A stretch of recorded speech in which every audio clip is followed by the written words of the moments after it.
नमस्कार दोस्तों, welcome to सरकार स्टडी बेस्ड एजुकेशन। चलिए इस क्लास में हम बात करने वाले हैं आईटीआई टीओ कोपा के अंतर्गत जो टेस्ट सीरीज चल रही है उसका अगला पार्ट यानी कि प्रैक्टिस सेट नंबर 11। इसके पहले तक हमने जो है 10 पार्ट यहाँ पे कवर कर लिए हैं। 10 पार्ट अगर आपने देख लिए हैं तो अच्छी बात है, और नहीं देखे तो आप जाकर देखिए। उन सभी 10 पार्ट में आपका बहुत सारा जो स्टडी मटेरियल है वो देखने को मिल जाएगा। साथ ही क्वेश्चन और उनके फैक्ट भी, सारी चीज़ें आपको उसमें देखने को मिल जाएगी। डिटेल क्लास है, डिटेल क्लास को भी आप जाकर देख लीजिए, प्लेलिस्ट में मिल जाएगी, सारी चीज़ें आपको देखने को मिलेगी वहाँ पे। हम शुरू करते हैं प्रैक्टिस सेट नंबर 11। तो इसका जो है पहला क्वेश्चन देखने को मिल जाएगा, एम एस वर्ड 2013 में किस व्यू यानी कि दृश्य में हेडर एंड फुटर दिखाई देता है। तो हम सीधे अगर देखें तो आपको एम एस वर्ड में कितने व्यू मिल जाते हैं। मान लो एम एस वर्ड हम ओपन कर लिए यहाँ पे, और एम एस वर्ड के अंतर्गत अगर हम जो है यहाँ पे कोई टेक्स्ट लेके आ जाते हैं, सीधे हम टेक्स्ट को लाते हैं, कॉपी पेस्ट कर दिए 2-4 बार, और उसके बाद हम जो है एक हेडर एंड फुटर जोड़ लेते हैं। कहाँ से जोड़ते हैं हेडर एंड फुटर? आप जाओगे इंसर्ट में, इंसर्ट में जाने के बाद आपको मिलेगा हेडर एंड फुटर। तो हेडर एंड फुटर में आप कोई भी चीज़ें जोड़ सकते हैं। उदाहरण के लिए हमने ये जोड़ लिया, पेज नंबर दे दिए, यहाँ पे हम दे देते हैं टाइटल। टाइटल मतलब कोई डॉक्यूमेंट है हमारा, उसका एक प्रकार से टाइटल हमने दे दिए, और यहाँ से इसको हम जो है बड़ा कर लेते हैं, सेंटर कर लेते हैं, और इसमें हम जो है कुछ फॉर्मेटिंग कर लेते हैं। जैसे मान लीजिए हमने ब्लू कर दिए, या इस प्रकार से हमने ब्लू कर दिए।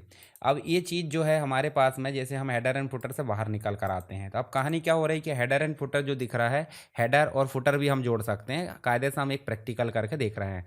तो हम व्यू में जाएंगे, तो व्यू में हमको कितने व्यू मिल रहा है? देखिए, रीड मोड मिल रहा है, उसके बाद प्रिंट लेआउट मिल रहा है, वेब लेआउट मिल रहा है, और बाकी एक्स्ट्रा मिल रहा है आउटलाइन और ड्राफ्ट। तो कौन से व्यू में हमारा जो हेडर एंड फुटर दिखाई देता है? तो मुख्य रूप से तीन व्यू होते हैं। तो प्रिंट लेआउट में तो दिख रहा है, पर रीड मोड में दिख रहा है क्या? नहीं दिख रहा है। उसके बाद फिर से हम चलते हैं, यहाँ से वापस चलते हैं, और वेब लेआउट में देखोगे तो वेब लेआउट में भी नहीं दिख रहा है। उसके बाद आउटलाइन में देखोगे, यहाँ भी नहीं दिख रहा है, आउटलाइन को क्लोज करो। उसके बाद फिर व्यू में चलो, व्यू में चलकर ड्राफ्ट में देखोगे, यहाँ भी नहीं दिख रहा है। इसका मतलब सीधी सीधी कहानी है कि प्रिंट लेआउट में बस जो हेडर एंड फुटर देखने को मिल रहा है एम एस वर्ड में।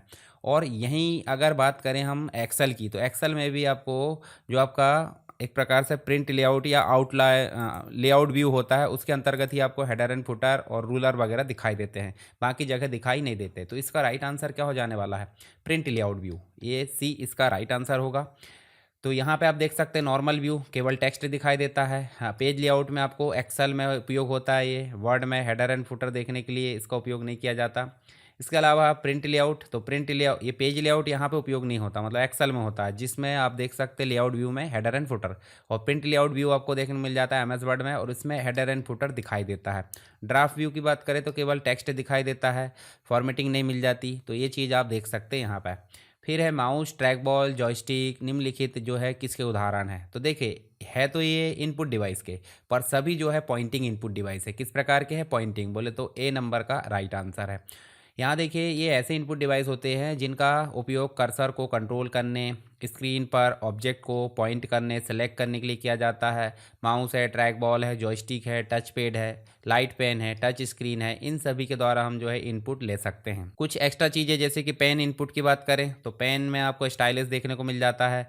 डेटा कलेक्शन डिवाइस में बारकोड, रीडर, स्कैनर देखने को मिल जाता है। मल्टीमीडिया डिवाइसेस में आपको स्पीकर है, माइक्रोफोन, कैमरा, ये चीज़ें देखने को मिल जाती है। एम एस पावर पॉइंट 2019 या जो भी वर्जन है अगला लेटेस्ट वाला, उसमें खालिस्तान व्यू एक पूर्ण स्लाइड एक प्रकार से दृश्य है, और दूसरे मॉनिटर पर स्पीकर दृश्य दिखाता है। मतलब एक प्रकार से पूरा एक प्रकार से व्यू है। कौन सा व्यू? जो पूरा व्यू है, और साथ ही इसके स्लाइड के जो व्यू है और दूसरे मॉनिटर स्पीकर को भी दिखाता है। सीधे हम पावर पॉइंट में चलते हैं, और पावर पॉइंट में जाकर हम देखेंगे तो यहाँ पे आप जाकर देखोगे तो आप कोई भी स्लाइड अगर देखना चाहो, रन करना चाहो, तो आपको देखने को मिल जाता है प्रेजेंटर व्यू। क्या मिल जाता है? प्रेजेंटर व्यू, जिसमें आप मॉनिटर भी सिलेक्ट कर सकते हैं कौन से मॉनिटर में आपको रन करना है। तो इसका राइट आंसर क्या हो जाएगा? Presenter view. प्रेजेंटर व्यू जो है एक प्रकार से प्रेजेंटर व्यू एक पूर्ण स्लाइड दृश्य या व्यू है, जो दूसरे मॉनिटर भी स्पीकर दृश्य यहाँ पे दिखाई देता है। तो राइट आंसर आपका प्रेजेंटर है, यानी कि डुअल मॉनिटर सेटअप यहाँ पे प्रयोग होता है। ऑडियंस को प्रोजेक्टर और जो मॉनिटर है उस पर फुल एक प्रकार से क्या दिखाई देता है? स्लाइड शो दिखाई देता है। और उसके बाद हमको जो है प्रेजेंटर को अपने मॉनिटर पर नोट्स है, अपकमिंग स्लाइड है, टाइमर है, नेविगेशन टूल्स है, ये सारी चीज़ें दिखाई देते हैं। इसका मतलब प्रोफेशनल और कंट्रोल बनाती है प्रेजेंटेशन को ये प्रेजेंटर व्यू।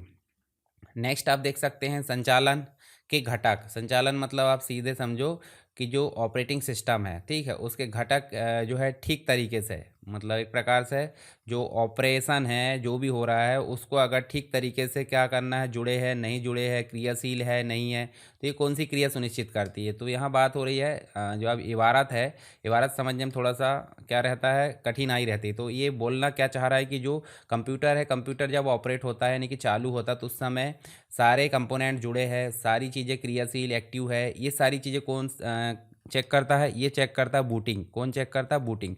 बूटिंग मतलब कंप्यूटर के चालू होने की प्रोसेस, जहाँ पे आपको क्या देखने को मिल जाती है, post power on self test मिल जाती है। और यहीं पे आपका जो है बायोस रन होता है, बेसिक इनपुट आउटपुट सिस्टम, जो कंप्यूटर को सही तरीके से रन करने में मदद करता है। तो राइट आंसर आपका हो जाएगा यहाँ पे ए, बूटिंग। प्रोसेसिंग तो यहाँ पे क्रिया करने को बोल देते हैं, कैलकुलेशन करने को, सेव मतलब जो सेकेंडरी स्टोरेज है वहाँ सेव करना, एडिटिंग मतलब परिवर्तन करना। चलिए यहाँ पे देखें तो जब कंप्यूटर स्टार्ट होता है तो सबसे पहले पावर ऑन सेल टेस्ट बोले तो पोस्ट होता है, चेक करता है कि हार्डवेयर कंपोनेंट बोले तो रैम, कीबोर्ड, डिस्क ड्राइव ठीक से जुड़े हैं नहीं है। इसके बाद ऑपरेटिंग सिस्टम लोड होता है और बूटिंग इसका राइट आंसर है। इसके बाद है प्रोसेसिंग, बोले तो सीपीयू द्वारा इंस्ट्रक्शन एग्जीक्यूट किए जाते हैं, सेव डेटा स्टोर किया जाता है। एडिटिंग बोले तो डॉक्यूमेंट या फाइल में बदलाव करने की प्रक्रिया। आगे देखें तो हमको मिल जाता है निम्नलिखित में से कौन सा जो है बॉर्डर वर्ग, बोले तो बॉर्डर क्लास है जो कि W3.CSS प्रदान नहीं करता है। देखिए बॉर्डर की बात करें तो ये आपका जो है डिव है। डिव मतलब एक प्रकार से डिवीज़न, जो आपके पूरे मतलब पेज को अलग अलग भागों में बांटता है। तो बॉर्डर कितने प्रकार की होती है? टॉप होती है, आप देख सकते हैं लेफ़्ट होती है, राइट होती है और एक और होती है बॉटम। तो यहाँ पे भी देखिए टॉप है, लेफ्ट है, राइट है, पर बॉटम नहीं है। क्या है? सेंटर। तो राइट आंसर भी आपका ये हो जाएगा। कौन सा नहीं है बोला था? तो W3 बॉर्डर सेंटर नहीं है, ठीक है। और W3 जो है एक प्रकार से क्लास शुरू हो रही है यहाँ पे W3 की, ठीक है। जो क्लास की है वो कहाँ से शुरू हो रही है? W3 कीवर्ड से हो रही है और डैश से। बाकी चीज़ें आप अपने हिसाब से यहाँ पे देख सकते हैं, 4 प्रकार की बॉर्डर है, तो सेंटर नहीं होती है। तो W3 जो बॉर्डर है वो सभी तरफ से बॉर्डर जोड़ता है, मतलब टॉप है, बॉटम, लेफ्ट, राइट, इस प्रकार से आप देख सकते हैं।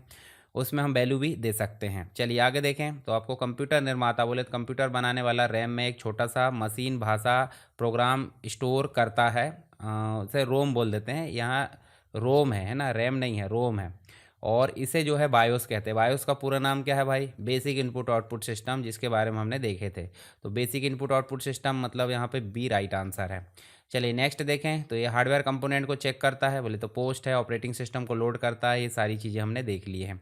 कंप्यूटर नेटवर्क में मैक एड्रेस का आकार कितना होता है? मैक एड्रेस होता क्या है भाई? कोई भी डिवाइस, जैसे वाईफाई डिवाइस हो, मॉडेम हो या फिर ब्लूटूथ हो, तो जो भी चीज़ हो उसका एक अपना एड्रेस होता है डिवाइस का। जैसे नेटवर्क में जुड़ने पर हो जाता है आईपी एड्रेस, परंतु एक डिवाइस का अपना खुद का एड्रेस हो जाता है, वो कहलाता मैक एड्रेस। जैसे ब्लूटूथ डिवाइस है, जो भी मोबाइल का अपना हो जाता है आईएमई नंबर। तो मैक एड्रेस का जो संख्या है वो कितनी होती है भाई? 48 बिट होती है। कितनी होती है? 48 बिट, मतलब सी राइट आंसर है। और मैक मतलब मीडिया एक्सेस कंट्रोल एड्रेस, यहाँ पे देख सकते हैं। यह एक यूनिट आइडेंटिफायर होता है जो कि नेटवर्क इंटरफेस कार्ड बोले तो एनआईसी को दिया जाता है। डेटा लिंक लेयर 2 इसमें हो देखने को मिल जाती है, सेकंड लेयर। उसके बाद है आपको मिल जाता है standard MAC address size 48 bit बोले तो 6 बाइट का होता है। और रिप्रेजेंटेशन आप देखोगे कुछ इस प्रकार से मिल जाता है 12 हेक्साडेसिमल डिजिट में। जो आपकी 32 बिट है, 32 बिट आईपी वर्जन 4 का हो जाता है। 16 बिट की बात करें तो बहुत छोटा है, मैक एड्रेस नहीं है। 48 बिट यहाँ पे सही आंसर है। 64 बिट की बात करें तो ये आईपी वर्जन 6 का हो जाता है एड्रेस, ठीक है। याद रखिए इन चीज़ों को। पहचान करना है कि कौन से कथन सही है और कौन से कथन सही नहीं है। तो यहाँ सीधा सीधा बोला जा रहा है the operating system module and the sub module operating system dot path content function for working with file and directories. मतलब यहाँ पे जो है आपके पूरे फंक्शंस और जो डायरेक्टरीज है, मतलब एक प्रकार से सारे फंक्शन होते हैं जो कि फाइल और वर्क डायरेक्टरी में काम करने के लिए हेल्प करते हैं। तो ये सही है बिल्कुल। उसके बाद है ऑपरेटिंग सिस्टम डॉट वॉक, जो फंक्शन है वो अलाउ करता है scan through directories and all of it. तो ये इसमें ये भी आपको सही देखने को मिलेगा, इनको अभी हम सभी समझेंगे। उसके बाद है the sys module has a function called exit that can be use to quit your program. तो यहाँ पे इसका राइट आंसर तो अभी बी है, इसको हम समझते हैं यहाँ पे विस्तार से। जैसे पहला क्या बोल रहा था? Operating system dot path module मिल जाता है। तो ये सही था, क्यों? क्योंकि यह मॉड्यूल फाइल्स और डायरेक्टरी पर काम करने के लिए फंक्शन प्रदान करता है, जैसे operating system dot make directory. उसके बाद O S dot remove function, O S dot path dot join, O S dot path dot exit. O S dot walk जो फंक्शन है वो भी सही था, यह डायरेक्टरी और उसकी सभी सब डायरेक्टरीज को रिकर्सिवली स्कैन करता है, ठीक है। जैसे फॉर रूट है, DIRS है, फाइल्स इन OS.walk है, इस प्रकार से। sys डॉट एग्जिट अगर बात करें तो ये भी सही था, यह प्रोग्राम जो है क्विट टर्मिनेट करने के लिए यहाँ पे प्रयोग किया जाता है, ठीक है। इसके बाद नेक्स्ट जो क्वेश्चन है, यदि आप हमेशा प्रथम पंक्ति बोले तो पहली लाइन, मतलब एक पैराग्राफ हमने लिखे हैं और पहले पैराग्राफ को थोड़ा स्पेस देकर देना हर एक पैराग्राफ में, तो उसको बोल देते हैं फर्स्ट लाइन इंडेंटेशन। क्या बोल देते हैं? First line. यानी कि इसका राइट आंसर आपका हो जाता है C नंबर का। तो यहाँ फर्स्ट लाइन इंडेंट होता है, उसके बाद फर्स्ट लाइन को छोड़कर बाकी को करना तो हैंगिंग इंडेंट हो जाता है। और दो प्रकार की इंडेंट और हो जाती है, लेफ्ट इंडेंट और राइट इंडेंट, ठीक है। और यहाँ पे अगर देखें अलाइनमेंट की बात करें तो लेफ्ट, राइट, सेंटर, जस्टिफाई, ये चार प्रकार से देखने को मिल जाती है। स्पेसिंग की बात करें तो पैराग्राफ के ऊपर और पैराग्राफ के नीचे देखने को मिल जाती है। ऐसे लाइन स्पेसिंग के अंतर्गत आपको 1.0 से लेकर आप देख सकते हैं जहाँ तक आपको लेना है, ठीक है। 1.15 भी मिल जाती है, 1.5 भी मिल जाती है, इस प्रकार से देखने को मिल जाती है। फिर W3 CSS फ्रेमवर्क में सभी क्लासेस किससे शुरू होती है? तो अब भी हमने देखे थे W3 जो है एक प्रकार से डैश से शुरू होती है, तो यहाँ पर राइट आंसर क्या हो जाएगा? C हो जाएगा, ठीक है। C इसका राइट आंसर है, जिसके अंतर्गत W3 डैश कंटेनर है, बॉर्डर है, बटन है, इस प्रकार की चीज़ें देखने को मिल जाती है। कौन सा ट्रांसमिशन मीडिया नेटवर्क में सबसे उच्चतम ट्रांसमिशन स्पीड देता है? तो यहाँ कोएक्सियल केबल है, ट्विस्टेड पेयर है, ऑप्टिकल है। तो ट्विस्टेड पेयर कम हो गया, उससे ज़्यादा देता है कोएक्सियल केबल, कोएक्सियल से ज़्यादा देता है फाइबर ऑप्टिक। तो राइट आंसर जो है वर्तमान में फाइबर ऑप्टिक केबल यहाँ पे देखने को मिल जा रहा है। C राइट आंसर है। कोएक्सियल जो कि मीडियम स्पीड, पुराने लैन, टीवी नेटवर्क में इसका उपयोग होता है। सिग्नल लॉस ऑप्टिकल फाइबर से देखने को मिल जाता है, इससे अधिक। ट्विस्टेड की बात करें तो ये ईथरनेट मतलब लैन कनेक्शन, टेलीफोन लाइन में देखने को मिल जाता है। कैट 5, कैट 6 में प्रयोग होता है। स्पीड इसकी जो है कुछ GB पर सेकंड तक हो सकती है। ऑप्टिकल फाइबर की बात करें तो लाइट सिग्नल का प्रयोग करता है, जो TB पर सेकंड की स्पीड यहाँ दे देता है, टेराबाइट पर सेकंड, ठीक है। GB नहीं, टेराबाइट दे देता है। लॉन्ग डिस्टेंस पर भी सिग्नल को लॉस नहीं होने देता, क्योंकि यहाँ पूर्ण आंतरिक परावर्तन के माध्यम से सिग्नल को ट्रांसमिट किया जाता है। मॉडर्न बैकबोन नेटवर्क और इंटरनेट में यही प्रयोग होता है, ये भी आपको देखने को मिल जाता है। नेक्स्ट क्वेश्चन है, निम्नलिखित में से कौन सा आइकॉन MS वर्ड 2016 में होम टैब के क्लिपबोर्ड समूह में उपलब्ध नहीं होता है?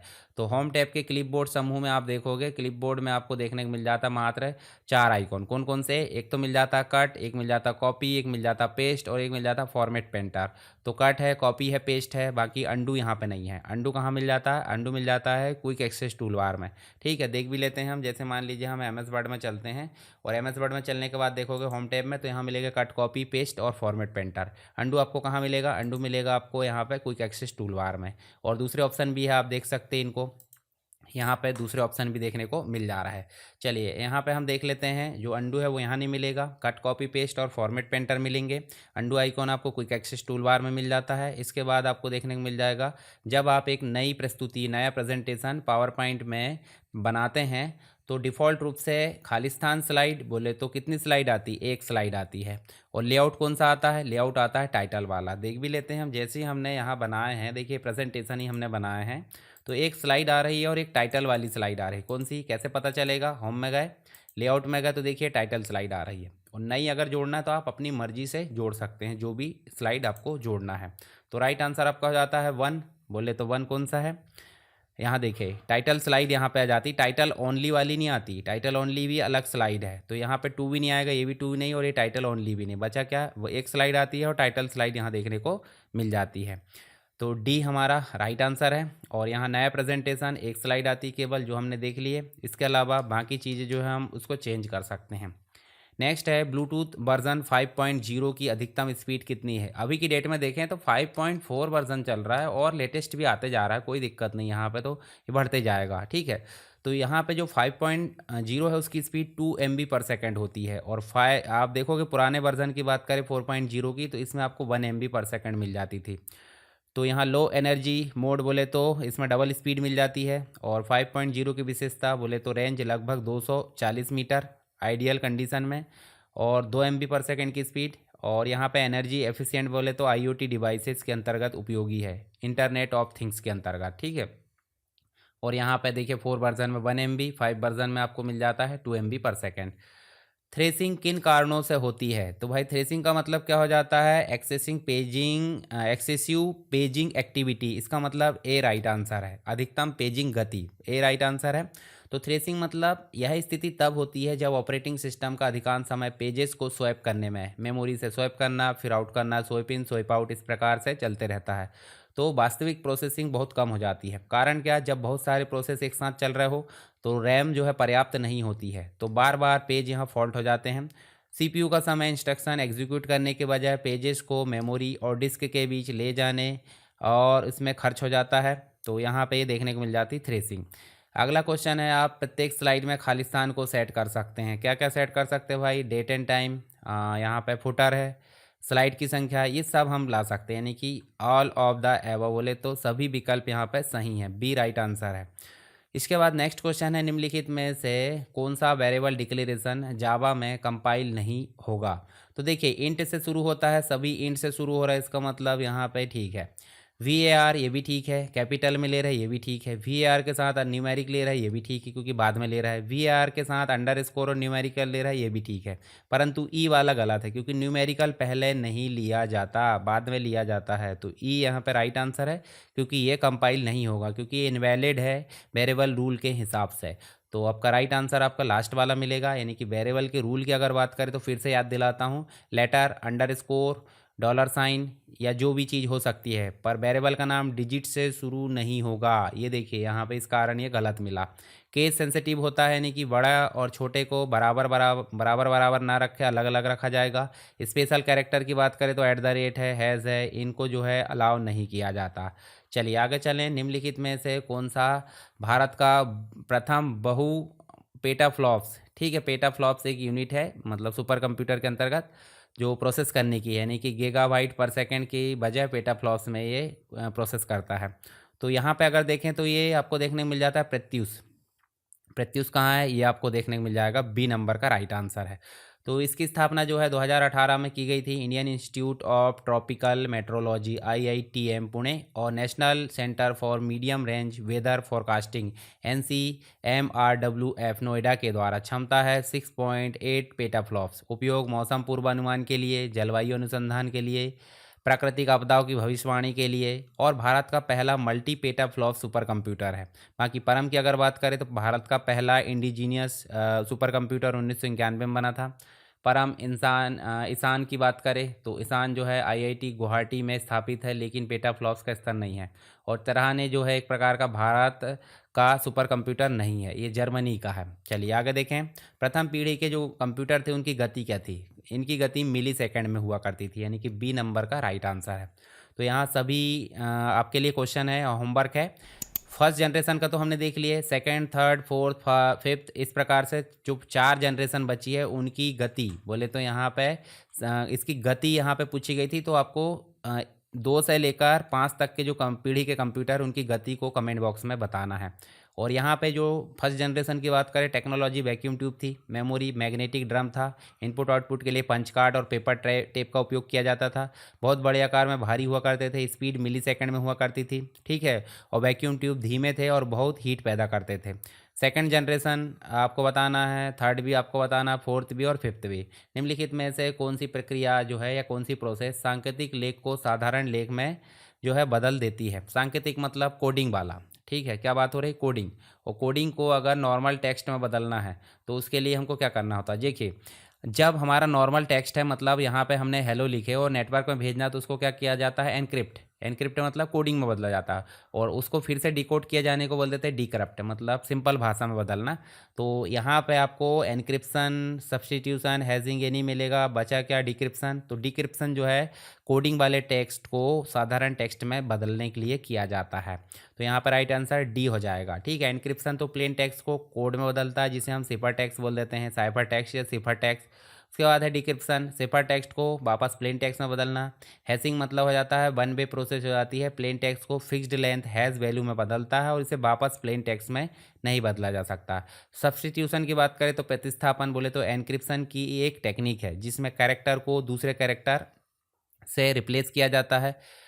तो यहाँ पे साइफर टेक्स्ट को प्लेन टेक्स्ट में बदलने की प्रक्रिया ये भी नहीं है। तो बचा क्या? ये आपको डिक्रिप्शन देखने को मिल जाएगा। MS वर्ड 2016-19 जो भी है, उसमें अपने कर्सर को अगर टेबल के किसी एक सेल के अंदर रखा है तो इससे जो है रिबन पट्टी पर, रिबन मतलब ऊपर टैब वाले सिस्टम में दो अतिरिक्त टैब दिखाई देते हैं। तो सीधे हम जो है यहाँ देख ही लेते हैं। जैसे मान लीजिए यहाँ टेबल अभी बना नहीं है, तो यहाँ देखिए अभी जो टैब है वो कुछ इस प्रकार नज़र आ रही है। पर यदि हम अगर टेबल बना लेते हैं, टेबल कोई भी बना लेते हैं, कोई टेबल में जाओ और एक टेबल बना लेते हैं, ये वाला। इस टेबल में आप कर्सर रखे हैं तो देखिए यहाँ पे आपको हेल्प तक दिखाई दे रहा था। अब बचा क्या, टेबल डिज़ाइन और लेआउट, दो चीज़ें यहाँ देखने को मिल जा रही है। जिसमें टेबल डिज़ाइन का मतलब हो जाता है कि भाई आप जो रो और फॉर्मेटिंग से रिलेटेड, देखिए यहाँ फॉर्मेटिंग से रिलेटेड सारा काम कर सकते हैं। जिसमें आपको टेबल स्टाइल है, टेबल स्टाइल ऑप्शन मिल जाते हैं, बॉर्डर वगैरह सेटिंग सब कर सकते हैं। पर टेबल लेआउट में आपको कस्टमाइजेशन के ऑप्शन मिल जाते हैं, जैसे कि टेबल की प्रॉपर्टीज़ वगैरह, टेबल के लिए कस्टमाइजेशन, इरेजर वगैरह, डिलीट है, रो और कॉलम इंसर्ट करना, मर्ज करना, स्प्लिट करना, सेल और टेबल को ऑटो फिट करना। इसके अलावा आपको सेल के साइज़ से रिलेटेड चीज़ें, अलाइनमेंट से रिलेटेड डेटा बोले तो सॉर्टिंग करना, रिपीट करना, कन्वर्ट करना टेक्स्ट में, और फॉर्मूला, ये सारे ऑप्शन यहाँ पे मिल जाते हैं। तो दो जो टैब है वो टेबल डिज़ाइन और टेबल लेआउट देखने को मिल जाती है जब आप टेबल पर कर्सर रखते हैं। तो यहाँ पर राइट आंसर क्या हो जाएगा, राइट आंसर हो जाएगा आपका बी। देख सकते हैं टेबल डिज़ाइन और लेआउट यहाँ पे देखने को मिल जाता है। तो इसके बारे में आप यहाँ पे पढ़ लेना, जो मैंने बताया वही चीज़ें यहाँ देखने को मिल जाएगी। पावर पॉइंट में एक खाली स्लाइड में बिंदु वाले क्षेत्र को क्या कहा जाता है भाई। खाली स्लाइड में जैसे मान लीजिए, यदि मान लीजिए हम यहाँ पे लाते हैं तो देखिए बिंदु वाले क्षेत्र को यहाँ पे देखिए क्या बोलेंगे, इसको हम बोल देते हैं प्लेस होल्डर, जहाँ पे हम कोई चीज़ें टाइप करते हैं। और यहाँ पे भी ये भी प्लेस होल्डर है जो आपको पिक्चर्स है, स्मार्ट आर्ट है, इन चीज़ों को लाने की फैसिलिटी दे देते हैं। तो प्लेस होल्डर यहाँ पर राइट आंसर होगा, बोले तो सी राइट आंसर है। तो यहाँ पे प्लेस होल्डर मतलब डॉट रेक्टेंगुलर एरियाज़ में होते हैं, जिसमें टाइटल स्लाइड में टाइटल और सब टाइटल प्लेस होल्डर। उसके बाद है टेम्पलेट, जो पहले से बनी बनाई डिज़ाइन होती है वो टेम्पलेट है। प्लेस कार्ड पावर पॉइंट में ये टर्म नहीं है, प्लेस होल्डर सही है। थीम्स, पूरी की पूरी लेआउट चेंज कर देना, कलर स्कीम वगैरह, तो उसको थीम बोल देते हैं। एम एस एक्सेल 2016 या 19 में चार्ट में निम्नलिखित में से कौन सा चार्ट का प्रकार है। तो भाई देखिए कॉलम चार्ट है, line chart, pie chart, bar chart है, स्केटर भी है, एरिया चार्ट भी है, डोनट भी है, रडार चार्ट भी है, सरफेस चार्ट भी है, बबल चार्ट है, स्टॉक चार्ट, कॉम्बो चार्ट, ये सारी चीज़ है। इसका मतलब ऑल ऑफ द एबव। आपको अगर भरोसा नहीं होता तो हम एक बार चल लेते हैं कहाँ पे, हम जो है एक्सेल में चल लेते हैं, और यहाँ एक्सेल में चल के हम जो है एक चार्ट बना लेते हैं। देखिए यहाँ पे चल के अगर चार्ट आप देखोगे तो चार्ट नॉर्मली अगर देखना तो इंसर्ट में जाओ, रिकमेंडेड में जाओ, यहाँ पे हम सेलेक्ट कर लेते हैं, सेलेक्ट करो और यहाँ जाओ ऑल चार्ट। ऑल चार्ट में देखो, यहाँ देखिए column, line, pie, bar, area, X Y, map chart, stock, surface, radar, tree map है। इसके अलावा आप देखोगे सनबर्स्ट है, हिस्टोग्राम है, बॉक्स एंड विस्कर, इसके बाद वाटरफॉल है, फनल है और कॉम्बो, ये सब चार्ट के प्रकार है। तो इसी में से यहाँ ग्रुप ऐसे पूछ लिया जाता है। तो कैसे भी पूछे, आपको अगर पता है फैक्ट तो आप उसको हल कर पाएंगे आसानी से।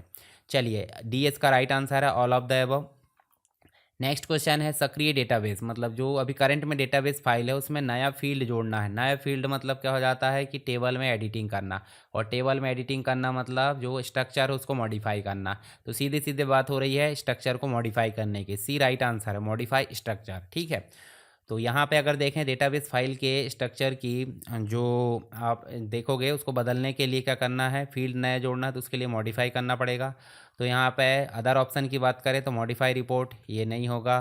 ठीक है, रिपोर्ट बदलने के लिए होता मॉडिफाई कमांड, ऐसा कोई कमांड नहीं होता। मॉडिफाई लेवल, लेवल फॉर्मेट बदलने के लिए होता है। नेक्स्ट है निम्नलिखित में से कौन सा सत्य है, तो वही जो प्राइमरी मेमोरी है is a non volatile. Non volatile मतलब गैर परिवर्तनीय है। दूसरा, सेकेंडरी मेमोरी जो है एक प्रकार से परिवर्तनीय होती है, secondary memory is a volatile, तो ये तो गलत हो गया। रोम इज़ नॉन वॉलेटाइल, ये सही है। रैम इज़ नॉन वॉलेटाइल, ये भी गलत है। और प्राइमरी मेमोरी भी नॉन वॉलेटाइल, ये भी गलत है। तो ये जबकि प्राइमरी मेमोरी वॉलेटाइल होती है रैम। तो बच्चा क्या, रोम रीड ओनली मेमोरी आपकी नॉन वॉलेटाइल बोले तो स्थायी मेमोरी होती है, मतलब गैर परिवर्तनीय होती है। तो यहाँ पर सी राइट आंसर होगा। ठीक है, रैम वॉलेटाइल हो जाती है, बिजली बंद होने पर डाटा निपट जाता है। रोम नॉन वॉलेटाइल हो जाती है। सीडी डीवीडी आपकी नॉन वॉलेटाइल हो जाती है। इसके बाद है एम ओ एस लॉजिक जो फैमिली है, लॉजिक फैमिली में बुनियादी जो बेसिक गेट होते हैं, गेट मतलब लॉजिक गेट हो जाते हैं, तो बेसिक जो गेट होते हैं वो क्या है, वो है नेंद और नॉर। ये डिजिटल इलेक्ट्रॉनिक का क्वेश्चन है, पर पूछ लिया जाता है तो कोई भरोसा थोड़ी है। तो M O S F E T आधारित जो लॉजिक सर्किट है एक प्रकार से इसमें सबसे सरल और मूलभूत जो गेट हो जाते हैं वो नंद और नॉर हो जाते हैं। दोनों यूनिवर्सल गेट है, क्योंकि इनमें सभी अन्य गेट बोले तो एंड है, और है, नॉट है, एक्स और है, ये सभी बनाए जा सकते हैं। ठीक है, इसलिए नंद और नॉर यहाँ पे आ जाते हैं। निम्नलिखित में से कौन सा ई कॉमर्स को वर्णन करता है? तो ई कॉमर्स के अंतर्गत क्या है भाई? वस्तुएं खरीदी जाती है और बेची जाती है, सर्विसेज। तो यहाँ पे देखिए इलेक्ट्रॉनिक सामान नहीं होगा, मार्केटिंग नहीं होगी, डिजिटल कम्युनिकेशन बस नहीं होगा। यहाँ बाइंग एंड सेलिंग गुड्स और सर्विसेज ऑनलाइन, ऑनलाइन के माध्यम से गुड्स और या माल और सेवाओं को बेचना और खरीदना क्या कहलाता है? ई कॉमर्स कहलाता है। जैसे कि ऑनलाइन शॉपिंग, ऑनलाइन बिजनेस, ये चीज़ें मिल जाती है। तो ए राइट आंसर है। इसमें आप देखोगे online shopping, electronic payment, online auction है, नीलामी, इंटरनेट बैंकिंग है, ऑनलाइन टिकटिंग है, ये सारी चीज़ें मिल जाती है। इसके बाद नेक्स्ट क्वेश्चन है, किसी समस्या को परिभाषित करना, कारण का पता लगाना, समाधान के लिए विकल्पों की पहचान करना, प्राथमिकता देना, चयन करना, उचित समाधान को कार्यान्वित करने के लिए जो क्रिया होती है, प्रोसेस होती है, उसे क्या बोल देते हैं? तो इसे प्रॉब्लम सॉल्विंग स्किल कहा जाता है। इसका मतलब सी राइट आंसर है। तो एक प्रकार की स्ट्रक्चर प्रोसेस है जिसमें प्रॉब्लम को डिफाइन किया जाता है, कारण का पता लगाया जाता है, संभावित समाधान की पहचान की जाती है, विकल्पों को प्राथमिकता देकर सबसे उपयुक्त समाधान चुना जाता है, चुने गए समाधान को इम्प्लीमेंट किया जाता है। ये चीज़ें देखने को मिल जाती है। सिस्टम जो है, बूटिंग का क्या अर्थ है? बूटिंग मतलब हो जाता है सिस्टम को चालू करना। तो सिस्टम को चालू करना, बाकी यहाँ देखिए ऑपरेटिंग सिस्टम को कंप्यूटर की मेन मेमोरी में यहाँ पर लोड करना। ठीक है, तो मेन मेमोरी में लोड हो जाता है, ये भी बिल्कुल यहाँ पे सही है। फिर उसके बाद है कंप्यूटर मेमोरी को प्रारंभ करना, यहाँ पे कंप्यूटर सिस्टम में एंटीवायरस लोड करना, ये नहीं होगा, ये भी नहीं होगा। तो यहाँ सही मायने में कंप्यूटर चालू करना तो है, पर उसका टेक्निकली शब्द हो जाता है क्या? ऑपरेटिंग सिस्टम को कंप्यूटर की मेन मेमोरी, बोले तो एसएसडी या हार्ड डिस्क में जो ऑपरेटिंग सिस्टम है विंडोज़, उसको रैम में लाना क्या कहलाता है? सही मायने में बूटिंग कहलाता है। तो बी आपका राइट आंसर होगा यहाँ पे। इसका मतलब जब कंप्यूटर चालू किया जाता है तो सबसे पहले बायोस, बोले तो basic input output system, hardware को चेक करते हैं, इसके बाद ऑपरेटिंग सिस्टम को मेन मेमोरी में लोड किया जाता है। यही प्रक्रिया को बूटिंग बोला जाता है। बूटिंग दो प्रकार की हो जाती है, एक तो वार्म बूटिंग हो जाती है और एक कोल्ड बूटिंग हो जाती है। तो दोनों के बारे में हम आगे पढ़ लेंगे। आगे देखें, निम्न में से कौन सा वायरलेस क्लाइंट का एक उदाहरण है? वायरलेस मतलब बिना वायर के नेटवर्क चलना। तो पीडीए है, बोले तो पर्सनल डिजिटल असिस्टेंट, लैपटॉप भी है, उसके बाद आपका मोबाइल फ़ोन भी है। तो सभी यहाँ पर राइट आंसर होगा, सभी वायरलेस होते हैं। ठीक है, तो यहाँ पे वायरलेस तरीके से चलाए जा सकते हैं। वायरलेस बोले तो आपको बिना वायर के यहाँ पे चीज़ें देखने को मिल जाएगी। इसके बाद है, आप देखोगे तो आपको वायरलेस क्लाइंट ऐसा डिवाइस जो वायरलेस बोले तो वाईफाई के माध्यम से, ब्लूटूथ के माध्यम से कनेक्ट होकर डेटा भेज सकते हैं और डेटा प्राप्त कर सकते हैं, उन्हें वायरलेस क्लाइंट बोला जाता है। निम्न में से कौन सा फील्ड डिक्लेरेशन इंटरफेस की बॉडी के अंदर वैलिड है? तो फील्ड डिक्लेरेशन ये जावा के अंतर्गत चीज़ें पूछी जा रही है, जावा प्रोग्रामिंग के अंतर्गत। तो पब्लिक स्टैटिक इंट यहाँ पे देखने को मिल जाएगा आंसर, जिसमें आपको मिल जाती है, देखिए प्राइवेट फाइनल ये नहीं होगा, फाइनल स्टैटिक नहीं होगा, इंट आंसर भी नहीं होगा। तो यहाँ पे आपको डिक्लेरेशन जो है पब्लिक स्टैटिक इंट आंसर 42, ये आपका राइट आंसर होगा। तो यहाँ पब्लिक मतलब सभी जगह एक्सेसिबल है, स्टैटिक मतलब क्लास इंटरफेस लेवल पर आधारित होती है, ऑब्जेक्ट नहीं है, फाइनल मतलब वैल्यू बदली नहीं जा सकती। चलिए नेक्स्ट देखिए, एक है डिसीजन टेबल। डिसीजन टेबल में परिस्थिति बोले तो कंडीशन को संबंधित करने की सुविधा है। ठीक है, फैसिलिटेट कंडीशन जो है इससे रिलेटेड क्या है? तो यहाँ पे आपको देखने को मिलेगा एक्शन। राइट आंसर क्या है? एक है एक्शन। तो ये एक टेबुलर मेथड है जो कंडीशन और उनके आधार पर लिए जाने वाले एक्शन को दर्शाता है, डिसीजन टेबल। कंडीशन बोले तो विभिन्न परिस्थितियाँ नियम हो जाते हैं, मतलब एक प्रकार से एनालिसिस टूल है, सिस्टम एनालिसिस टूल है। तो उसके अंतर्गत आपको डेटा डिक्शनरी मिल जाती है, स्ट्रक्चर्ड इंग्लिश मिल जाती है, डिसीजन टेबल मिल जाता है, डिसीजन आपको क्या मिल जाती है? ट्री मिल जाती है। सारी चीज़ें एनालिसिस या जो भी आपके टूल होते हैं सॉफ्टवेयर डेवलपमेंट लाइफ साइकिल के अंतर्गत, वो चीज़ें मिलती है। तो यहाँ कॉम्प्लेक्स डिसीजन मेकिंग को सरल और स्पष्ट रूप से प्रस्तुत करने के लिए उपयोग की जाती है। नेक्स्ट है संगणक, बोले तो कंप्यूटर का आरंभ और पुनः आरंभ होना। बोले तो आरंभ बोले तो स्टार्ट होना, कंप्यूटर को चालू करना और स्टार्ट करना, और दूसरी चीज़ होती है फिर से रीस्टार्ट करना। मतलब स्टार्ट और रीस्टार्ट करने की प्रोसेस को क्या बोल देते हैं? इसको बोल देते हैं बूट करना बोल देते हैं। तो यहाँ पे स्टार्ट और रीस्टार्ट क्या है? स्टार्ट मतलब हो जाता है कोल्ड बूटिंग, क्या हो जाती है? कोल्ड। और रीस्टार्ट मतलब हो जाती है वार्म बूटिंग। ठीक है, मतलब चालू रहते हुए फिर से अगर चालू कर रहे हैं बंद करके तो वार्म बूटिंग, और बंद है पहले से शट डाउन है, शट डाउन के बाद रीस्टार्ट मतलब स्टार्ट कर रहा है तो कोल्ड बूटिंग। तो यहाँ पे अभी राइट आंसर हो जाएगा बूटिंग। तो बूटिंग अगर देखें दो प्रकार की, कोल्ड बूटिंग जब पावर ऑन करके शुरू किया जाता है, वार्म बूटिंग मतलब जब रीस्टार्ट बटन दबाकर किया जाता है। चलिए नेक्स्ट देखें, वायरलेस सिग्नल ट्रांसमिशन खालिस्तान के माध्यम से किया जा सकता है। तो wireless signal transmission radio waves के माध्यम से भी किया जा सकता है, माइक्रोवेव्स के माध्यम से भी किया जा सकता है, इंफ्रारेड के माध्यम से भी। तो ये तीनों चीज़ें यहाँ पर राइट आंसर है, ठीक है। तो यहाँ पे उपरोक्त में से एक से अधिक बोले तो यहाँ पे सभी राइट आंसर, बोले तो यहाँ पे कुछ भी हो सकता है, उपरोक्त सभी हो सकता है या जैसा भी है। तो रेडियो वेव्स सबसे कॉमन चीज़ें हो जाती हैं यहाँ पे, wifi, Bluetooth, FM radio. Microwaves satellite है, सैटेलाइट कम्युनिकेशन, मोबाइल नेटवर्क है, रडार सिस्टम है, ये इससे काम करती है। इंफ्रारेड बोले तो शॉर्ट रेंज के रूप में काम करती है, टीवी रिमोट है, कुछ वायरलेस पेरिफेरल्स है, ये सारी चीज़ें इसमें देखने को मिल जाती है। उसके बाद है, इन तीनों का उपयोग वायरलेस ट्रांसमिशन में होता है, इसलिए सही उत्तर क्या हो जाएगा, एक से अधिक हो जाएगा। अगला देखें, एमएस वर्ड के बारे में कथन बोला गया है, जिसमें कि एक पैराग्राफ टेक्स्ट के अलाइनमेंट के बारे में क्या गलत है पूछा गया है। तो अल्टर के साथ अगर एल हम दबाते हैं तो क्या हो जाता है, टेक्स्ट को लेफ्ट अलाइन किया जा सकता है क्या, नहीं। कंट्रोल के साथ अगर एल दबाएंगे तो लेफ्ट अलाइन होगा, तो गलत पूछा गया, तो ये तो गलत हो गया। दूसरा नेक्स्ट देखते हैं, कंट्रोल आर से क्या हो जाता है, इसको राइट अलाइन किया जा सकता है, बिल्कुल सही है। कंट्रोल एल से क्या हो जाता है, लेफ्ट अलाइन किया जा सकता है, ये भी सही है। कंट्रोल ई से क्या हो जाता है, ये जो है सेंटर में यानी कि बीच में अलाइन करने के लिए हो जाती है। तो यहाँ पे ये तीनों सही है, बाकी ए वाला आपका गलत है। तो ये गलत है क्योंकि ए जो है आपका शॉर्टकट गलत दी गई थी। तो यहाँ पे कंट्रोल एल से लेफ्ट है, कंट्रोल आर से राइट है, कंट्रोल ई से सेंटर है, साथ ही कंट्रोल जे से क्या हो जाता है, जस्टिफाई हो जाता है। तो ये भी आप ध्यान में रख सकते हैं।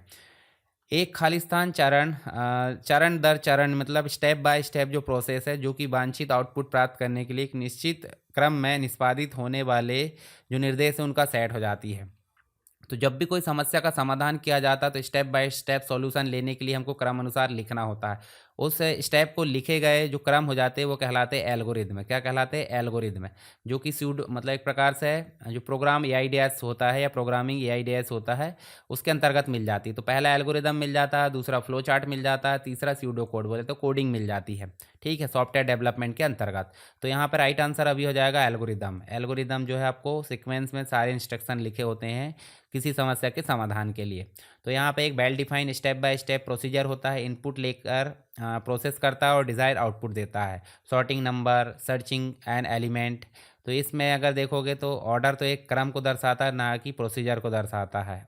एल्गोरिदम राइट आंसर है। सीक्वेंस एक क्रम को दर्शाता है। प्रोटोकॉल कम्युनिकेशन के लिए यहाँ पे नियम होते हैं। चलिए नेक्स्ट देखें, निम्नलिखित में से कौन सा एम एस एक्सेल 2013 में एब्सोल्यूट सेल रेफरेंस का उदाहरण है। तो रिलेटिव की बात करें तो यहाँ पे डॉलर साइन नहीं होता और एब्सोल्यूट में आपके डॉलर साइन होते हैं। तो एब्सोल्यूट में भी दो चीज़ें हो जाती है, मतलब एक है मिक्स्ड हो जाता है जिसमें आपको रिलेटिव भी मिल जाता है, जैसे यहाँ एक में आपको डॉलर लगा और एक में नहीं लगा, यहाँ पे दोनों ही डॉलर लगे, इसका मतलब ये सही मायने में एब्सोल्यूट है। यहाँ पे भी डॉलर एक ही जगह लगा, इसका मतलब ये भी मिक्स्ड है, और यहाँ पे आपका रिलेटिव मिल जाएगा। तो राइट आंसर आपका हो जाएगा बी, ठीक है, बी राइट आंसर हो जाएगा, जो कि एब्सोल्यूट सेल का उदाहरण है। एब्सोल्यूट मतलब हो जाता है फिक्स्ड सेल का उदाहरण है। चलिए नेक्स्ट देखें, एमएस वर्ड में वह कौन सा व्यू बटन है जो कि पृष्ठों को ठीक उसी तरह प्रदर्शित करता है जैसे वह प्रिंट होने पर दिखाई देगा। तो एमएस वर्ड में जो व्यू है वो कौन सा है, वो है भाई प्रिंट लेआउट व्यू। तो प्रिंट लेआउट व्यू मतलब यहाँ पे बी नंबर का राइट आंसर है, जो कि जैसा प्रिंट देखेगा वैसा ही हमको दिखाई देता है। तो यहाँ देखिए, यह जो व्यू है वो पेज को उसी तरह दिखाता है जैसा कि प्रिंट होगा। मार्जिन्स है, हेडर एंड फुटर है, ग्राफिक्स है, पेज ब्रेक है, सब सही बाकायदा दिखाई देती है जैसा कि प्रिंट होना है। उसके बाद नेक्स्ट क्वेश्चन आप देखोगे तो आपको देखिए यहाँ देखने को मिल जा रहा है, यदि सेल में मतलब यदि सेल में जो वैल्यू है A2 इसमें फॉल्स है, A3 में क्या है 100 है, A4 में 1 है, और A5 में आपका क्या मिल जाता है 101। तो A6 अगर देखोगे तो यहाँ पे ट्रू है। तो जो मैक्स है, मैक्स का मतलब क्या हो जाता है, मैक्स मतलब हो जाता है बड़ी संख्या निकालना, पर ए में आ जाता है सिर्फ न्यूमेरिक संख्या निकालना। और यहाँ पे हमने लिख दिए हैं A2 से लेकर A5, मतलब क्या क्या चीज़ आ जाएगी, एक तो आ जाएगा फॉल्स, एक तो आ जाएगा 100, एक आ जाएगा 1 और एक आ जाएगा 101। तो यहाँ पे A6 ने लिया गया तो ये तो हो जाएगा कैंसिल। तो यहाँ पे आंसर क्या आएगा, ओनली नंबर को बोलेगा, और नंबर में भी क्या आएगा बड़ी संख्या। तो बड़ी संख्या क्या है इनमें बताइए जरा, 100 है क्या, नहीं है, 1 भी नहीं है, 101 है, बाकी चीज़ें इसको गिनेगा नहीं, और ना तो इसको लेता तो इसको भी गिनता। तो अभी की डेट में राइट आंसर क्या हो जाएगा 101, मतलब यहाँ पे डी राइट आंसर है, ठीक है, डी यहाँ पे राइट आंसर है 101, जो सबसे बड़ी संख्या है, संख्यात्मक वैल्यू पर काम कर लेगा मैक्स ए। जावा के संदर्भ में गार्बेज कलेक्शन क्या है? गार्बेज कलेक्शन एक मेमोरी मैनेजमेंट की टेक्निक है, जिसमें क्या होता है, कोई ऑब्जेक्ट या कोई भी चीज़, अगर कोई प्रोसेस मेमोरी को उपयोग नहीं कर रही तो वो रिलीज़ कर देगी। तो उत्तर पढ़ लेते हैं।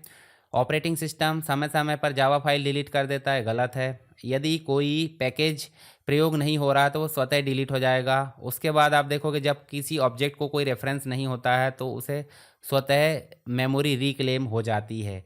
तो यहाँ पे आप देखोगे तो आपको जो है राइट आंसर आपका सी ही देखने को मिल जाएगा। मतलब जब किसी ऑब्जेक्ट का कोई रेफरेंस नहीं होता तो उसे उसकी जो मेमोरी है स्वतः ही रिक्लेम हो जाती है। तो सी राइट आंसर है, यानी कि मेमोरी या ऑटोमेटिक, आप देखोगे मेमोरी मैनेजमेंट ऑटोमेटिक होते रहता है। जब किसी ऑब्जेक्ट का कोई रेफरेंस नहीं बचता है तो वह ऑब्जेक्ट अनरीचेबल हो जाता है और ऐसे ऑब्जेक्ट की मेमोरी को गार्बेज कलेक्टर रिक्लेम कर देता है और फ्यूचर जो है यूज़ के लिए फ्री कर देता है। यह प्रोसेस जेबीएम बोले तो जावा वर्चुअल मशीन, इसके द्वारा बैकग्राउंड में की जाती है। नेक्स्ट है एक प्रस्तुति बोले तो प्रेजेंटेशन में यदि आप खालिस्तान में स्लाइड संख्या का चयन करते हैं तो स्लाइड संख्या प्रकट होती है। तो यहाँ पे आप देखोगे हेडर एंड फुटर यहाँ पर राइट आंसर है, ठीक है, सी राइट आंसर है, जिसमें आप देखोगे तो slide number, date, footer, text जोड़ने के लिए यहाँ पे प्रयोग किया जाता है। जब आप स्लाइड नंबर चेकबॉक्स चुनते हो तो हर स्लाइड पर उसका नंबर जो है दिखाई देता है। जैसे हम उदाहरण के लिए चल भी लेते हैं यहाँ पे, और यहाँ चल के हम जो है इंसर्ट करते हैं और यहाँ पे हम चल के क्या कर लेते हैं, कोई भी स्लाइड हमने सेलेक्ट करे, हेडर फुटर ऑप्शन सेलेक्ट करे, तो यहाँ देखिए स्लाइड नंबर, और स्लाइड नंबर में देखिए ऑटोमेटिक स्लाइड नंबर यहाँ पे आते जाएगा, ठीक है। तो ये किस में मिल जाता है, ये मिल जाता है हेडर एंड फुटर में। तो राइट आंसर आपका हो जाएगा हेडर एंड फुटर। नेक्स्ट है एक टेबल या तालिका के जो कॉलम है, कॉलम को किस नाम से संदर्भित किया जाता है। मतलब एक टेबल है, टेबल के अंतर्गत जो रो है, रो के बाद जो कॉलम होते हैं, जो कॉलम है किस नाम से संदर्भित किया जाएगा, तो ये किया जाएगा एट्रीब्यूट के नाम से। किस नाम से, एट्रीब्यूट। मतलब जो रो है वो उसको टपल बोला जाता है, कॉलम को एट्रीब्यूट बोला जाता है। एंटिटी अगर देखें तो एंटिटी मतलब कोई इकाई है जो कि टेबल के रूप में रिप्रेजेंट की जाती है। और डिग्री, डिग्री किसी टेबल में एट्रीब्यूट की संख्या हो जाती है, कितनी संख्या है एट्रीब्यूट की।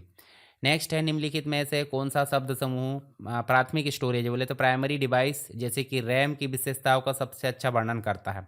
तो रैम क्या है भाई, सस्ती है क्या, नॉन वॉलेटाइल नहीं है, नॉन वॉलेटाइल नहीं है, सस्ती ठीक है वो अलग मैटर है, नॉन वॉलेटाइल नहीं है, जबकि वॉलेटाइल है मतलब अस्थायी है। एक्सपेंसिव है क्या, एक्सपेंसिव और नॉन वॉलेटाइल, नॉन वॉलेटाइल फिर आ गया, तो सस्ती और महंगी अलग मैटर है, बाकी नॉन वॉलेटाइल नहीं है। एक्सपेंसिव है क्या, फिर वॉलेटाइल की बात हो रही, फास्ट एक्सेस, तो यहाँ cheap, slow access, slow access नहीं होगा। तो राइट आंसर आपका हो जाएगा सी वाला, क्योंकि ये थोड़ी महंगी भी होती है। हार्ड डिस्क या जो आपकी एसएसडी उससे। वॉलेटाइल है क्या, मतलब यहाँ पे अस्थाई है, स्थाई की बात नहीं हो रही है, मतलब स्थाई मतलब नॉन वॉलेटाइल। और अस्थाई की बात करें तो अस्थाई आपको देखने को मिल जाएगी वॉलेटाइल में। और फास्ट एक्सेस, क्योंकि सीपीयू के जितने किनारे रहेगी उतनी ही ज़्यादा तेज रहेगी, तो सी राइट आंसर हो जाएगा, ठीक है। तो सी यहाँ पर राइट आंसर है। उसके बाद नेक्स्ट आप देखोगे पाइथन में जो मॉड्यूल्स होते हैं, ऐसी फाइल्स होती है जिनमें पाइथन का कोड होता है जिससे दूसरे पाइथन प्रोग्राम में इंपोर्ट किया जा सकता है। तो कौन सी फाइल होती है, तो ये .py फाइल होती है। पाइथन के अंतर्गत मॉड्यूल्स वाली फाइल को .py बोला जाता है। इसके बाद देखिए मॉड्यूल मतलब पाइथन कोड वाली फाइल जो होती है एक्सटेंशन .py हो जाता है, इसे दूसरे प्रोग्राम में भी इंपोर्ट किया जा सकता है। बाकी यहाँ देखिए ये यहाँ पे ये LST जो है मॉड्यूल के लिए नहीं होती, TXT टेक्स्ट फाइल हो जाती है, डेट फाइल एग्जीक्यूटेबल फाइल आप देख सकते हैं। निम्नलिखित में से कौन सी सॉफ्टवेयर विकास आवश्यकता नहीं है, यानी कि सॉफ्टवेयर डेवलपमेंट की आवश्यकता नहीं बोला जा सकता। तो यहाँ पे फंक्शनल रिक्वायरमेंट है, सिस्टम रिक्वायरमेंट भी है, तो यहाँ पे फिजिकल रिक्वायरमेंट नहीं होगी। तो ये दो है, मतलब यहाँ से उपरोक्त में से एक से अधिक यहाँ पे अ, ये भी नहीं आएगा, मतलब नहीं पूछा ना, तो राइट आंसर आपका फिजिकल वाला आ जाएगा क्योंकि ये नहीं है, ठीक है, सी राइट आंसर है। तो सॉफ्टवेयर को क्या करना चाहिए, इसकी परिभाषा बोले तो login system, report generation, data validation. System requirement के अंतर्गत हार्डवेयर सॉफ्टवेयर एनवायरनमेंट की ज़रूरत है, जैसे minimum RAM, operating system compatibility, database support, ये सारी चीज़ें मिल जाती है। फिजिकल रिक्वायरमेंट यहाँ पर नहीं होती। निम्नलिखित में से कौन सा यंत्र या टूल या जो डिवाइस होती है जो उल्टे माउस जैसा दिखता है, उल्टे माउस जैसा कौन दिखता है, मैंने बताया माउस होता है जिसमें नीचे बॉल लगी होती है, उसे बोल देते हैं ट्रैक बॉल। नहीं, ये तो मैकेनिकल माउस हो जाता है, मतलब जो नीचे बॉल लगी रहती है उसे क्या बोल देते हैं, मैकेनिकल माउस। और इसी माउस को अगर उल्टा दे ऊपर बॉल लग जाती है तो वो क्या बन जाता है, ट्रैक बॉल बन जाता है। क्या बन जाता है, track ball. D right answer हो जाएगा, ठीक है। और ट्रैक बॉल को अगर चपटा कर दिया जाए, पतला कर दिया जाए, तो वो ट्रैक पैड बन जाता है, जो कि लैपटॉप का है, इस प्रकार से। तो ट्रैक बॉल बोले तो पॉइंटिंग इनपुट डिवाइस है, माउस की तरह ही दिखता है, परंतु उल्टा यहाँ पे अगर देखें तो ऊपर बॉल लगी रहती है, मैनुअली उंगली से घुमाना पड़ता है। डिजिटाइजर ड्राइंग और ग्राफिक्स के लिए डिवाइस है, लाइट पेन मॉनिटर पर डायरेक्टली लिख देता है। डिजिटाइजर बोले तो स्क्रीन पर हम जैसे मान लीजिए लिख रहा हूँ मैं, तो ये क्या है, डिजिटाइजर है। ग्राफिक्स टैबलेट है और जॉयस्टिक गेम खेलने के लिए उपयोग किया जाता है। निम्नलिखित में से गलत को पहचानना है। तो मोबाइल के मुकाबले फिक्स्ड एक्सेस बहुत धीमा और अविश्वसनीय हो जाता है। मतलब मोबाइल जो है चलित वाला है, और फिक्स्ड बोले तो जिसमें लैन कनेक्शन है या फिर जो भी आप ईथरनेट या फिर फाइबर ऑप्टिक देख रहे हैं वो फिक्स्ड है। तो यहाँ पे गलत पूछा गया, तो ये बहुत धीमा रहता है क्या, नहीं, मोबाइल से ज़्यादा तेज ये रहता है फिक्स्ड वाला, तो ये तो गलत हो जाएगा। फिर उसके बाद है कोई भी स्मार्टफोन 3G 4G नेटवर्क से सीधे इंटरनेट से जुड़ सकता है, सही बात है। कंप्यूटर ईथरनेट या वाईफाई से नेटवर्क से जुड़ सकता है, बिल्कुल सही बात है। इंटरनेट DSL केबल या फाइबर एक्सेस इससे जुड़ सकता है, ये भी सही है। इसका मतलब गलत क्या है, ए है। तो ये आपका गलत है, क्योंकि फिक्स्ड नेटवर्क आपका मोबाइल से ज़्यादा जो है स्पीड वाला होता है। उसके बाद यहाँ देख भी सकते हैं ज़्यादा तेज़ और विश्वसनीय हो जाता है। बाकी चीज़ें हमने देख ही ली हैं। निम्नलिखित में से कौन सा शब्द है जो है प्रोसेसिंग फाइल एक्सटेंशन नहीं है। तो जो वर्ड प्रोसेसिंग की बात की जा रही है, तो वर्ड प्रोसेसिंग में आपको .docx मिल जाता है, पुराने वर्जन में .doc मिल जाता है, और जो वर्ड पेड है उसमें .rtf मिल जाता है। तो .batch यहाँ पे नहीं है, राइट आंसर आपका ए हो जाएगा। ठीक है, तो ये क्या है भाई, जबकि जो बैच फाइल एक प्रकार की बैच फाइल है, कमांड स्क्रिप्ट है जो ऑपरेटिंग सिस्टम में कमांड चलाने के लिए उपयोग की जाती है। यहाँ देखें तो जावा के संदर्भ में बाइट कोड क्या है, तो जब हम कोई सोर्स कोड लिखते हैं जावा के अंतर्गत और उसे कंपाइलर के माध्यम से कन्वर्ट किया जाता है, तो एक ऐसा कोड बदल कर आता है जो प्लेटफॉर्म इंडिपेंडेंट होता है, उसे हम बोल देते हैं वाइट कोड, स्वतंत्र कोड। ठीक है, वाइट कोड कहलाता है। और यही विजुअल स्टूडियो में MSIL कहलाता है। क्या कहलाता है, MSIL, माइक्रोसॉफ्ट इंटरमीडिएट लैंग्वेज। तो यहाँ पे बोलेंगे जावा कंपाइलर द्वारा उत्पन्न कोड, जावा वर्चुअल मशीन द्वारा उत्पन्न कोड, जावा सोर्स फाइल का दूसरा नाम, ये तो नहीं होगा, क्लास के इंस्टेंट मेथड के लिए लिखा गया, नहीं। तो राइट आंसर अपना पहला ही होगा। जावा कंपाइलर जब कंपाइल कर देता है तो उसके द्वारा जो कोड निकल कर आता है ट्रांसलेट वाला, वो कहलाता है वाइट कोड। जबकि जावा वर्चुअल मशीन तो इसको हैंडल करती है, जबकि कोड उत्पन्न थोड़ी करेगी, तो ये भी गलत हो जाएगा। इसका मतलब ए राइट आंसर है।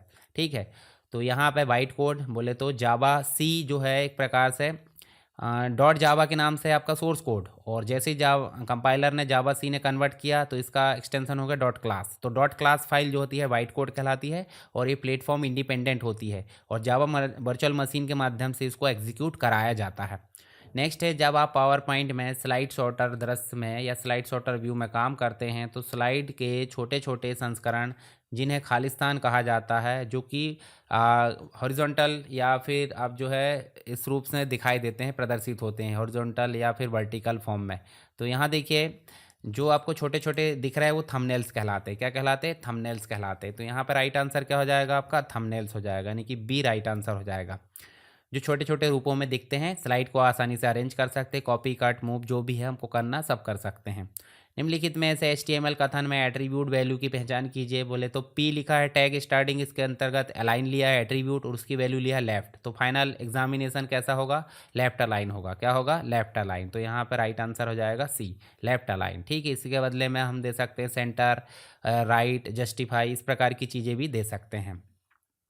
तो यहाँ पे जो एट्रीब्यूट है वो क्या है आपका, अलाइन है, वैल्यू आपकी लेफ्ट है, और फाइनल एग्जामिनेशन आपका एलिमेंट है, मतलब एक प्रकार से कंटेंट है, और टैग का नाम क्या है, पी है, जो कि लेफ्ट अलाइन यहाँ पे लाने के लिए अलाइन का उपयोग कर रहा है। किस प्रकार के मॉडेम में क्लॉक रिकवरी सर्किट होते हैं, तो सिंक्रोनस मॉडेम होता है। इसका राइट आंसर जो है आपका ए है, सिंक्रोनस मॉडेम। और डेटा को फिक्स्ड टाइम इंटरवल बोले तो सिंक्रोनाइज्ड विथ क्लॉक पर ट्रांसमिट करता है। सेंडर और रिसीवर के बीच में टाइमिंग मैच करने के लिए क्लॉक रिकवरी सर्किट होती है, इसलिए सिंक्रोनस मॉडेम में यह सर्किट मौजूद होते हैं। इसके अलावा डेटा को बिना फिक्स्ड क्लॉक के ट्रांसमिट करता है, इसमें स्टार्ट और स्टॉप बिट का उपयोग होता है। ठीक है, इसके अलावा ऑनलाइन भुगतान बोले तो ये कौन सा है, तो क्रेडिट कार्ड है। नेट बैंकिंग आप देख सकते हैं, UPI ट्रांसफ़र आप देख सकते हैं। तो ये सभी चीज़ें जो है आपकी ऑनलाइन भुगतान के अंतर्गत देखने को मिल जाती है। इसके साथ ही देखें तो ये जो क्रेडिट कार्ड सिस्टम है इसको शॉपिंग कार्ड बोला जाता है। नेट बैंकिंग बोले तो बैंक अकाउंट का उपयोग कर लेना कहीं पे भी घर बैठे इंटरनेट के थ्रू और लैपटॉप के थ्रू। UPI बोले तो मोबाइल ऐप, फ़ोन पे, गूगल पे के माध्यम से ऑनलाइन ट्रांसफ़र करना। किस सीएसएस सेलेक्टर का उपयोग किसी विशेष यूनिक एलिमेंट को निर्दिष्ट करता है? विशेष बोले तो यूनिक, मतलब यहाँ पे बात हो रही आईडी की। जब हम सीएसएस पढ़े थे तो आईडी सेलेक्टर जो है यूनिक रूप से अप्लाई किया जाता है, तो यहाँ पे हो जाएगा आईडी सेलेक्टर। यूनिवर्सल सभी के लिए हो जाता है। टाइप बोले तो जो आपका एलिमेंट सेलेक्टर है वो उसी के लिए उपयोग होता है जो आपके टैग होते हैं। क्लास आपके मल्टीपल जगह उपयोग किया जा सकता है। ठीक है, तो यहाँ पे डी राइट आंसर है, आईडी। और क्लास सेलेक्टर को डॉट के साथ दर्शाया जाता है। टाइप सेलेक्टर बोले तो एलिमेंट के साथ, यूनिवर्सल को स्टार के साथ, और आईडी को आपको हैश के साथ देखने को मिल जाएगा। एमएस वर्ड 2016 या फिर ऊपर के वर्जन, इसमें कंट्रोल के साथ लेफ्ट ब्रैकेट अगर दबाते हैं, जो लेफ्ट ब्रैकेट है स्क्वायर वाला, इसके लिए क्या है, तो ये फ़ॉन्ट के साइज़ को कम करेगा, और राइट साइड का दबाएंगे तो फ़ॉन्ट के साइज़ को बढ़ाएगा। मतलब फ़ॉन्ट का साइज़ कितना घटेगा, 1 पॉइंट, और 1 पॉइंट बढ़ाना तो आपको ये वाला ब्रैकेट चाहिए। ठीक है, और अगर बात करें हम control plus shift plus greater than और लेस देन, तो लेस देन से ये 2-2 पॉइंट कम होगा, और 2-2 पॉइंट बढ़ना तो ग्रेटर देन का उपयोग किया जाता है। चलिए नेक्स्ट, यहाँ पर राइट आंसर जो है आपका सी है। इसके साथ ही एम एस पावर पॉइंट, इसके अंतर्गत देखें तो खालिस्तान व्यू में उपयोगकर्ता की प्रस्तुति की स्लाइड का केवल पार्ट बोले तो टेक्स्ट देख सकता है। तो ये अपने पहले भी देखें, आउटलाइन जो व्यू है उसके अंतर्गत सिर्फ हम टेक्स्ट देख सकते हैं, ना कि थंबनेल देख सकते हैं। नॉर्मल व्यू में आप थंबनेल देख सकते हैं, स्लाइड शो में आप पूरा शो देख सकते हैं, रीडिंग व्यू में आप पढ़ाई से रिलेटेड चीज़ें देख सकते हैं, जो कंटेंट है वो। तो यहाँ पे आपको सारे व्यू दिख रहा है, इनको आप देख लेना एक बार। नेक्स्ट क्वेश्चन है, निम्नलिखित में से किस सॉफ्टवेयर का उपयोग ऋण की किस्तों बोले तो जो ईएमआई होती है, इंस्टॉलमेंट होती है, उसको अगर कैलकुलेट करना है तो आपको नोटपैड नहीं होगा, एमएस पावर पॉइंट, इन्फोपाथ नहीं, स्प्रेडशीट बोले तो एक्सेल काम आएगा। एक्सेल या फिर एक्सेल जैसे ही दूसरे एप्लीकेशन जो कि स्प्रेडशीट पर वर्क करते हैं वो काम आएंगे। तो राइट आंसर आपका ए हो जाएगा। यहाँ पे आप देखोगे तो गूगल सीट और एक्सेल में काम कर सकते हैं, जिसमें मैथमेटिकल फार्मूलाज है, फाइनेंशियल फंक्शन है, पीएमटी, आईपीएमटी, पीपीएमटी, इनका उपयोग कर सकते हैं इंस्टॉलमेंट के लिए। तो पीएमटी रेट और एन पर, इस प्रकार से पीवी जो है लोन अमाउंट हो जाता है, और जो एन पर बोले तो नंबर ऑफ इंस्टॉलमेंट, और रेट मतलब इंटरेस्ट रेट। इस प्रकार से हम इसको कैलकुलेट कर सकते हैं। HTML में कौन सा कैरेक्टर ब्राउजिंग को टैगिंग रोकने बोले तो ओपनिंग है पी, और टैग को बंद करना है तो यहाँ पे आपको स्लैश लगाया जाता है, तो कौन सा लगेगा, सी। टैग, क्लोजिंग टैग, देखिए ब्राउज़र मतलब यहाँ पे इबारत चेंज हो गई है, परंतु आंसर तो वही रहेगा, क्लोजिंग टैग। ठीक है, राइट आंसर आपका सी हो जाएगा। तो यहाँ पे ओपनिंग टैग और क्लोजिंग टैग के लिए स्लैश लग जाता है, किसी भी टैग के लिए। इसके बाद नेक्स्ट है, माइक्रोसॉफ्ट वर्ड डॉक्यूमेंट में खालिस्तान कलर की रेखांकन जो है व्याकरण या ग्रामर से रिलेटेड एरर आती है। तो ग्रामर से रिलेटेड एरर हम उपयोग करके देख लेते हैं, हमको पता चल जाएगा। जैसे मान लीजिए हम यहाँ पे अगर कोई डॉक्यूमेंट में स्पेलिंग मिस्टेक कर लेते हैं तो देखिए कौन सी एरर आ रही, रेड, और अगर कोई स्पेस ज़्यादा दे देते हैं तो कौन सी आ रही, ब्लू। जबकि पुराने वर्जन में ये एरर आती थी ग्रीन कलर की, अभी की डेट में पूछें तो अभी की डेट में ये एरर आती है ब्लू कलर की। तो अभी राइट आंसर ब्लू हो जाएगा, और अगर आपसे वर्जन डालकर पूछा जाते पुराने वर्जन तो उसके लिए आंसर हो जाएगी ग्रीन, पर अभी जो है आपका आंसर ब्लू होगा। इसके साथ ही बाकी जो है येलो, मतलब येलो कोई नहीं होती है, रेड स्पेलिंग के लिए होती है, ब्लू आपकी जो है एक प्रकार से ग्रामेटिकल मिस्टेक हो जाती है जो अभी की डेट में है। चलिए आगे देखें, निम्नलिखित में से कौन सा उपकरण या डिवाइस कर्सर की गति को नियंत्रित करने के लिए इंफ्रारेड और रेडियो सिग्नल्स का उपयोग कर लेता है। तो इंफ्रारेड और रेडियो सिग्नल का उपयोग वायरलेस माउस कर लेता है। वायरलेस माउस बोले तो cordless mouse, B right answer है। तो यहाँ पे आप देख भी सकते हैं वार्ड या क्वालिटी माउस, क्वालिटी कीबोर्ड, तो ये कर्सर कंट्रोल नहीं करता। कॉर्डलेस माउस ये करता है रेडियो फ्रिक्वेंसी के माध्यम से। मैकेनिकल माउस बॉल बेस्ड हो जाता था। वायर्ड माउस डायरेक्ट केबल के माध्यम से कनेक्ट होता है। टेबल की जो विद्यमान पंक्तियां है, मतलब उपलब्ध जो पंक्तियां है या रो है, उसको मॉडिफाई करना या परिवर्तित करने हेतु कौन सा स्टेटमेंट प्रयोग किया जाता है। तो परिवर्तन की बात करें तो यहाँ पे अपडेट हो जाएगा। अपडेट मतलब यहाँ पंक्तियों को अपडेट करने की बात हो रही है, ठीक है। अगर टेबल एबल की बात होती तो वहाँ मॉडिफाई करना पड़ता है स्ट्रक्चर को, तो यहाँ पर राइट आंसर अभी सी हो जाएगा, ठीक है। तो अल्टर मतलब टेबल के स्ट्रक्चर को बदलना। मॉडिफाई का मतलब हो जाता है कॉलम की डेफिनेशन बदलने के लिए कुछ डीबीएमएस में अल्टर के साथ प्रयोग किया जाता है। और अपडेट का मतलब एग्जिस्टिंग रो के डेटा को बदलने के लिए। और अपडेट टेबल का मतलब हो जाता है यहाँ पर टेबल का नाम, यहाँ जो भी चीज़ है वो बदलना हो जाता है, ठीक है। तो यहाँ पे जो आपने देख लिए। फिर नेक्स्ट क्वेश्चन है, ई कॉमर्स में कौन सा विकल्प सेलेक्टेड जो प्रोडक्ट है उसको चेकआउट या भुगतान तक रखने के लिए कहा जाता है। जब भी आप कोई शॉपिंग वेबसाइट खोलते हैं तो वहाँ पे add to cart add to cart add to cart कर देते हो, क्यों? क्योंकि आपको बाद में इकट्ठे को चेकआउट करना है। तो राइट आंसर आपका हो जाएगा ए, ऐड टू कार्ट बोले तो कार्ट में आप जाकर सेव कर देते हैं और वहाँ पे जाके आपके सारे आइटम्स को क्या कर लोगे आप, बाद में आप जो है प्रोसीड कर देते चेकआउट के लिए। ठीक है, तो राइट आंसर ए हो जाएगा। तो शॉपिंग कार्ट या बास्केट यहाँ पे आप देख सकते हैं अस्थायी तौर पर सेव होता है जब आपका अकाउंट लॉगिन होता है, और जैसे आप चेकआउट या पेमेंट कर देते हैं तो वहाँ से वो चीज़ें हट जाती है। विश लिस्ट का मतलब हो जाता है प्रोडक्ट को फ्यूचर में खरीदने के लिए सेव करता है। सेव फॉर लेटर मतलब कार्ट से टेम्परेरी हटाकर बाद में खरीदने के लिए रख देता है। बास्केट, तो साइट में बास्केट शब्द कार्ट का सिनोनिम ही होता है। इसके बाद है जावा कंपाइलर मतलब जावा सी, जावा सोर्स कोड को खालिस्तान में ट्रांसलेट करता है। तो जावा सोर्स कोड को वो क्लास वाली फाइल में कर देता है, डॉट क्लास वाली फाइल में। क्लास वाली फाइल को बोला जाता है वाइट कोड। क्या बोला जाता है?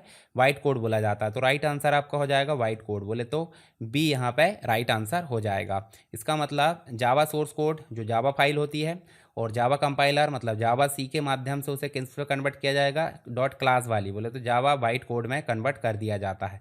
और जेवीएम बोले तो जावा वर्चुअल मशीन इसको हैंडल करती है। उसके बाद नेक्स्ट है दो खुले हुए डेटाबेस फाइल, बोले तो दो डेटाबेस फाइल है, उनके आधार पर एक नया डेटाबेस बनाया जाता है। दोनों को जोड़ना पड़ेगा, और दोनों को जोड़ने के लिए क्या लगाया जाता है भाई? दोनों को जोड़ने के लिए हम ज्वाइन कमांड का उपयोग कर लेते हैं। कौन सी कमांड? ज्वाइन। सी राइट आंसर है। तो यहाँ पे ये सी राइट आंसर है। और इसके अलावा हमने जो है यहाँ पे जो कंप्लीट सेट है वो आपका कौन से नंबर का, सेट नंबर 11 यहाँ पे कवर किया है। इसमें सारे क्वेश्चंस आपके हो गए हैं, साथ ही जो फैक्ट थे उनके अंतर्गत जितने भी क्वेश्चन बनना है वो सारी चीज़ें हमारी हो गई। आई होप आपको समझ में आ गया होगा। फिर भी अगर कोई डाउट है तो आप कमेंट बॉक्स में बता सकते हैं। वीडियो को लाइक ज़रूर करें और अपने दोस्तों के साथ शेयर करना नहीं भूलना है। तो चलिए मिलते हैं नेक्स्ट क्लास में, तब तक के लिए जय हिंद।